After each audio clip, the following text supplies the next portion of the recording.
نحمده ونصلي على رسوله الكريم اما بعد فاعوذ بالله من الشيطان الرجيم بسم الله الرحمن الرحيم رب اشرح لي صدري ويسر لي امري واحلل عقدة من لساني يفقهوا قولي۔ ناظرین، پروگرام دعا کیجئے کے ساتھ ہم آپ کی خدمت میں حاضر ہیں۔ انشاءاللہ العزیز اس پروگرام میں ہم مختلف مواقع اور مختلف لوگوں کے لیے کی جانے والی دعاؤں کے بارے میں بات کریں گے۔ آج کے اس ابتدائی پروگرام میں ہم دعا کے آداب اور قبولیت کے مواقع وغیرہ کے موضوع پر بات کریں گے۔ دعا کیا ہے؟ دعا بندے کی اپنے رب سے التجا ہے، فریاد ہے، اس بات کا اظہار ہے کہ اے رب، میں محتاج ہوں، میں فقیر ہوں،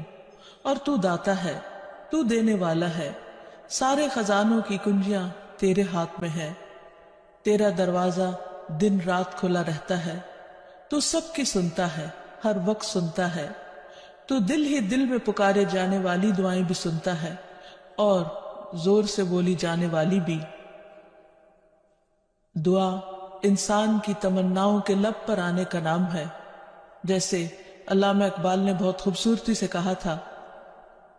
کہ لب پہ آتی ہے دعا بن کے تمنا میری، کہ میری تمنائیں، میری آرزویں، میرے اندر کی خواہشات اور میری ضروریات، ان سب کو پورا کرنے کے لیے اے رب میری کوششیں کافی نہیں، ان کی تکمیل کے لیے میں تیرے سامنے ہاتھ پھیلاتا ہوں اور میں تجھ سے ہی دعا کرتا ہوں۔ حضرت زکریا علیہ السلام نے بہت خشوع کے ساتھ اور بہت یقین کے ساتھ اپنے رب سے کہا تھا کہ وَلَمْ أَكُمْ بِدُعَائِكَ رَبِّ شَقِيًّا، کہ تجھ سے دعا مانگ کر اے رب میں کبھی بدبخت رہا ہی نہیں، نامراد رہا ہی نہیں، یعنی تو ضرور سنتا ہے، تو میری بھی سنے گا۔ اسی وجہ سے ہم دیکھتے ہیں کہ وہ ایک طویل عرصے تک اولاد کی محرومی کے باوجود کبھی مایوس نہیں ہوئے، اپنے رب کو پکارتے رہے، مانگتے رہے، حتیٰ کہ ان کی دعا سن لی گئی۔ کیونکہ دعا کی قبولیت میں یہ بات ہمیشہ یاد رہے کہ اللہ سبحانہ وتعالی اپنی خاص حکمت کے تحت یہ جانتا ہے کہ کس بندے کو کب کیا چیز عطا کی جانی چاہیے۔ تو آئیے ابتدا میں ہم دیکھتے ہیں کہ دعا مانگتے کیسے ہیں، دعا کا ادب کیا ہے، سلیقہ کیا ہے، کیونکہ یہ ایک انتہائی کمزور اور عاجز انسان کے الفاظ اس کے عظیم رب کی بارگاہ میں اٹھتے ہیں، تو پھر یہ کیسے ہونے چاہیے تاکہ دعائیں قبول ہو جائیں۔ تو اس سلسلے میں سب سے پہلی بات تو یہ ہے کہ انسان کو دعا مانگتے وقت پوری توجہ اور پورے خشوع اور خضوع کا مظاہرہ کرنا چاہیے، کیونکہ اللہ سبحانہ تعالیٰ غافل دل کی دعا نہیں سنتا۔ دعا مانگنے کے ادب میں سب سے پہلا ادب، سلیقہ اور کرینہ یہ ہے کہ انسان پورے اخلاص کے ساتھ، پوری توجہ کے ساتھ، شوق اور محبت کے ساتھ اپنے رب سے مانگے، پورے یقین کے ساتھ کہ اس کا رب اس کی دعا ضرور سنے گا۔ قرآن مجید میں اللہ تعالیٰ فرماتے ہیں وَادْعُوهُ مُخْلِصِينَ لَهُ الدِّينَ، اس سے دعا کرو دین کو اسی کے لیے خالص کرتے ہوئے، یعنی صرف اللہ سے مانگو، کسی اور سے نہیں، کیونکہ سب کو دینے والا دراصل وہی ہے۔ انبیاء ہوں یا اولیاء کرام ہوں یا بزرگان دین ہوں، سب کے سب اسی کے آگے سجدہ ریز ہوتے ہیں اور اسی کو پکارتے ہیں۔ نبی صلی اللہ علیہ وسلم صبح سے شام تک ہر موقع پر اپنے رب کو پکارا کرتے تھے،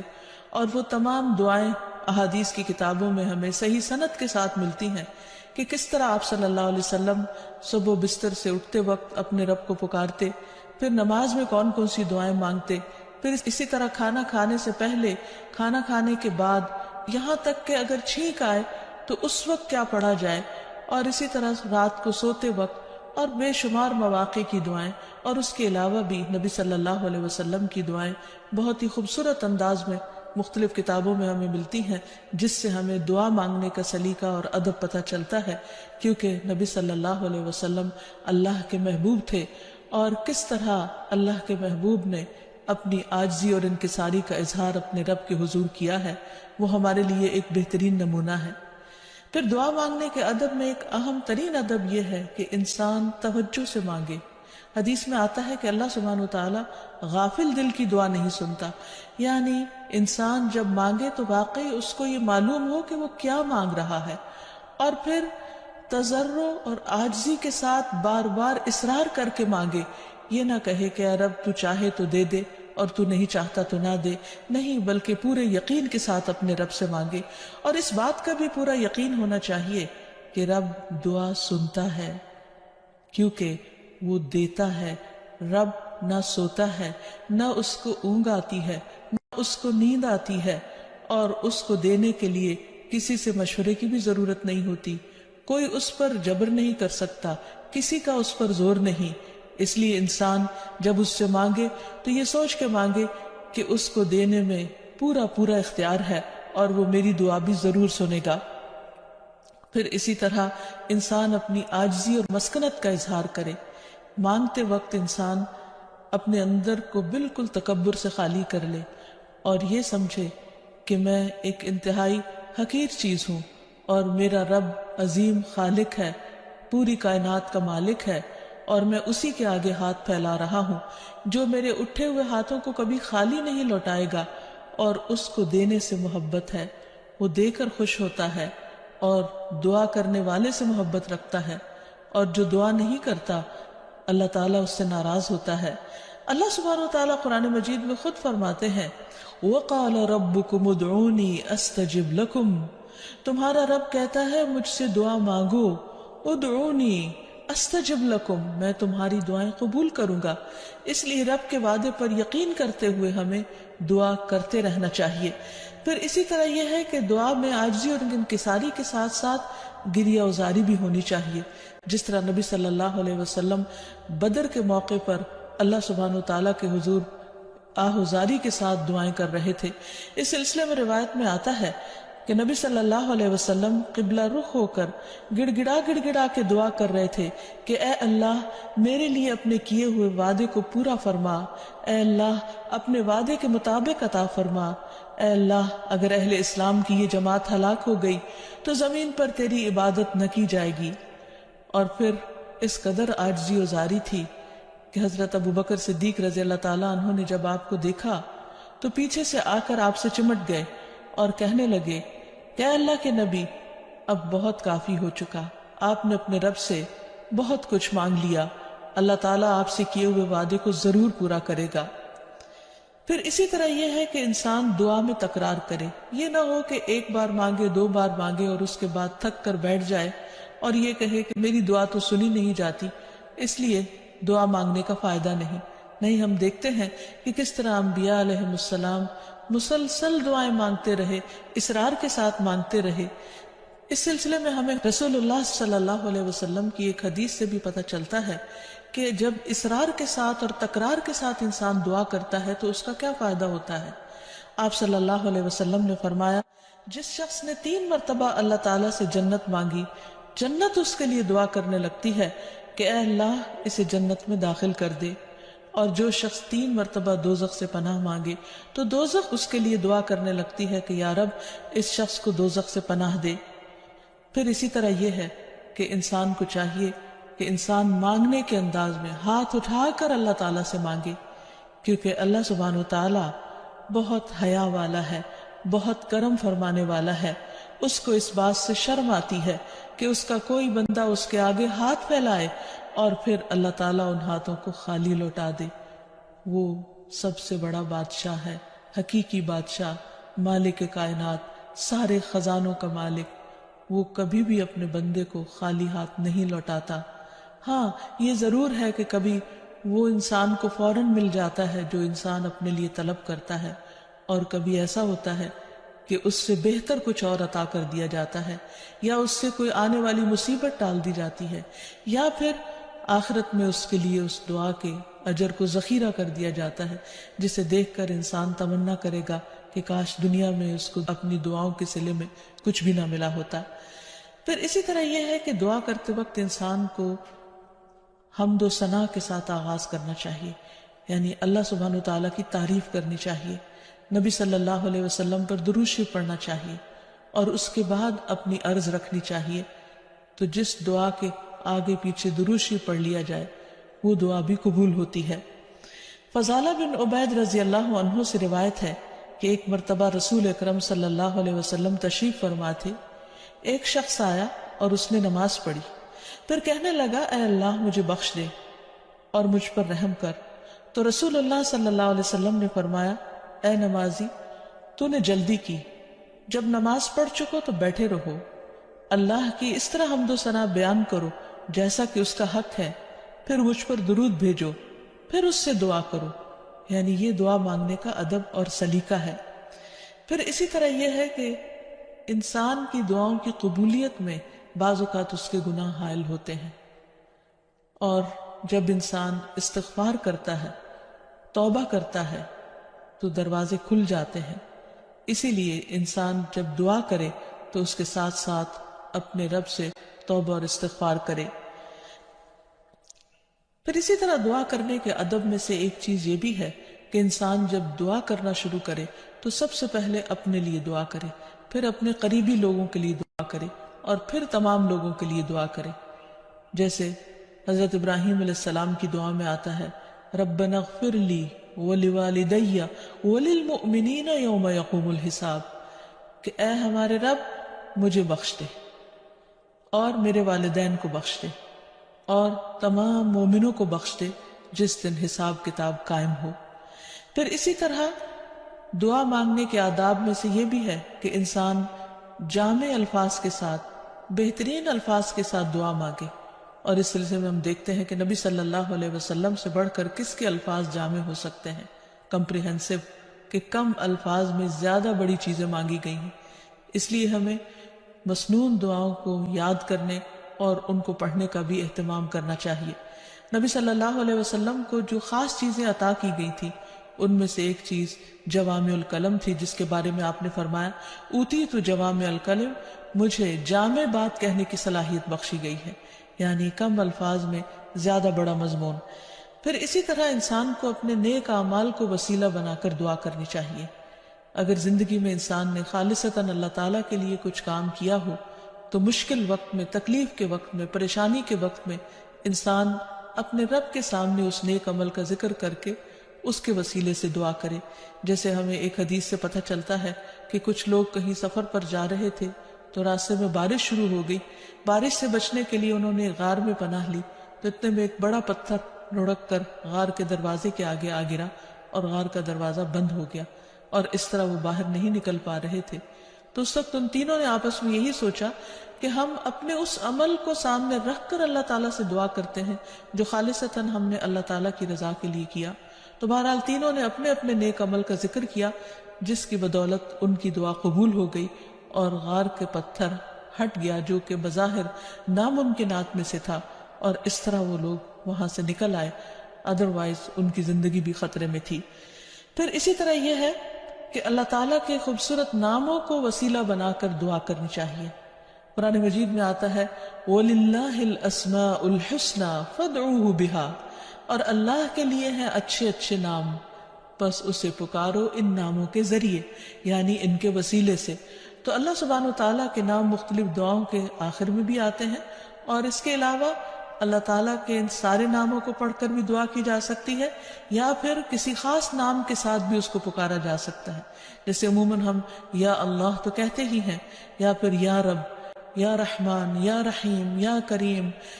یا ذی الجلال والاکرام، یا حی یا قیوم برحمتک استغیث۔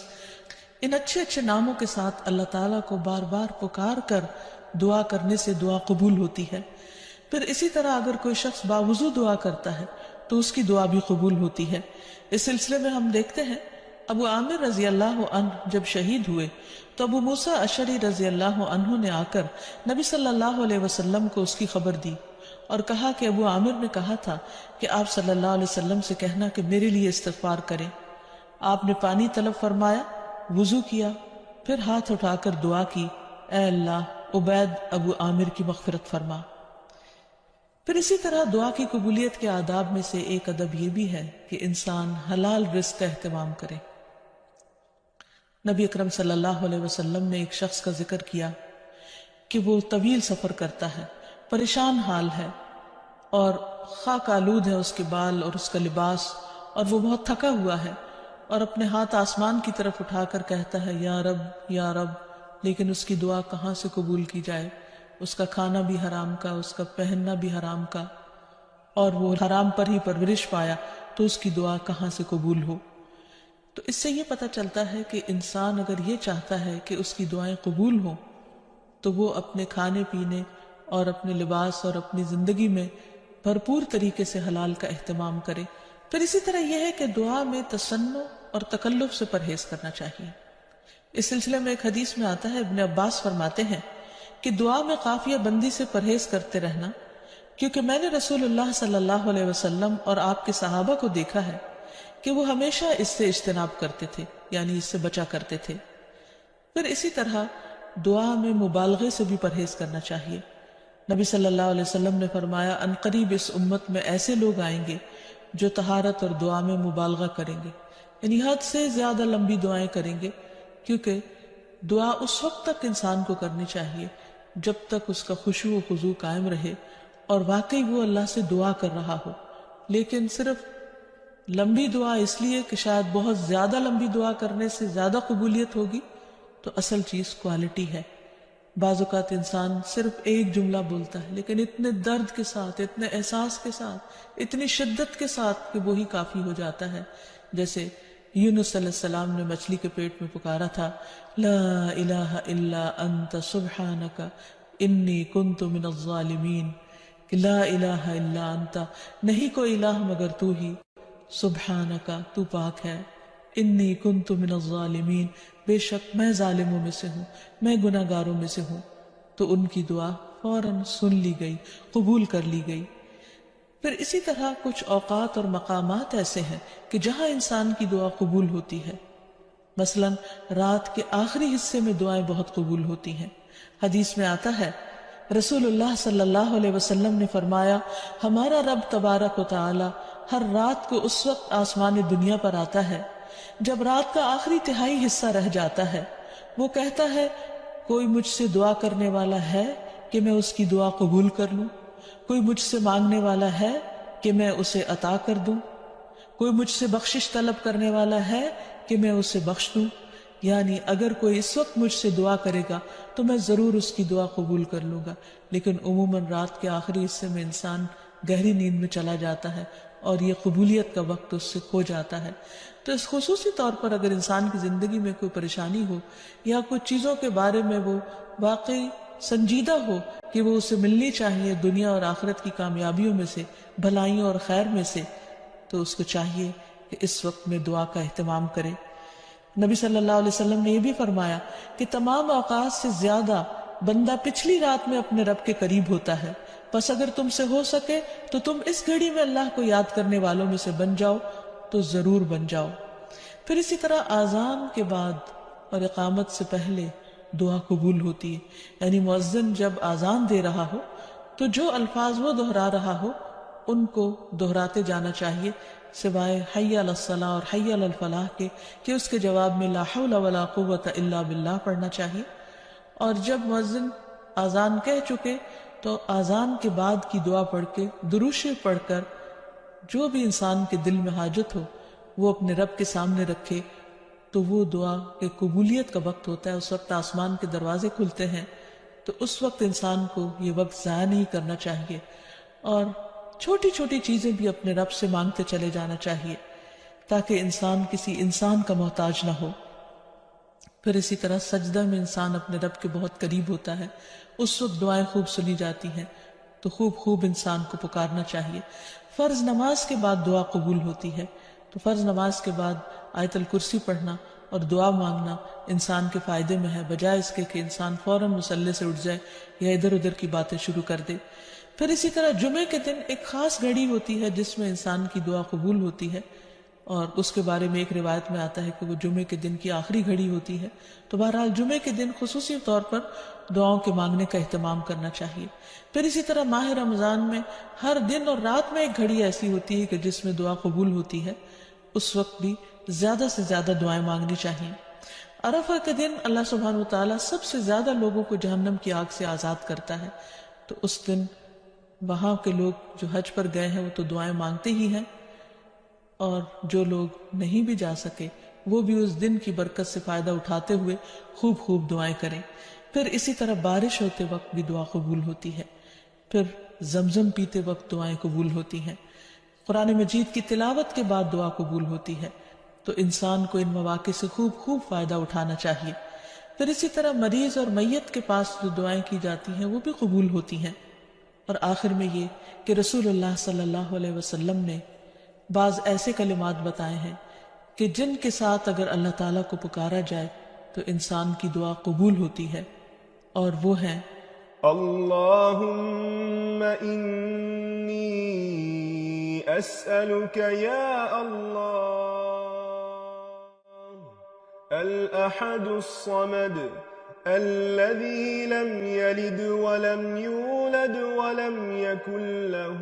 كفوا أحد أن تغفر لي ذنوبي إنك أنت الغفور الرحيم. اے اللہ، بے شک میں تجھ سے سوال کرتا ہوں، اے اللہ جو اکیلا ہے، بے نیاز ہے، ایسی ذات ہے جس نے کسی کو جنم نہیں دیا اور نہ ہی وہ جنم دیا گیا اور نہ ہی اس کا کوئی ہمسر ہے، یہ کہ تو میرے لیے میرے گناہوں کو بخش دے، بے شک تو بہت بخشنے والا نہایت مہربان ہے. تو نبی صلی اللہ علیہ وسلم نے اس شخص کے بارے میں جو یہ دعا پڑھ رہا تھا، آپ نے 3 بار فرمایا کہ اس کو بخش دیا گیا، اس کو بخش دیا گیا، اس کو بخش دیا گیا، کیونکہ اس نے اللہ سبحانہ وتعالیٰ کی ان صفات کے ساتھ، ان ناموں کے ساتھ اللہ تعالیٰ سے دعا کی تھی. تو اللہ تعالیٰ سے دعا ہے کہ وہ ہماری دعاؤں کو بھی سن لے اور ہمیں قبولیت کے اوقات سے بھرپور فائدہ اٹھانے کی توفیق دے اور ہمیں دعائیں مانگنے کے آداب سکھا دے. وآخر دعوانا ان الحمد للہ رب العالمین. السلام علیکم ورحمۃ اللہ وبرکاتہ.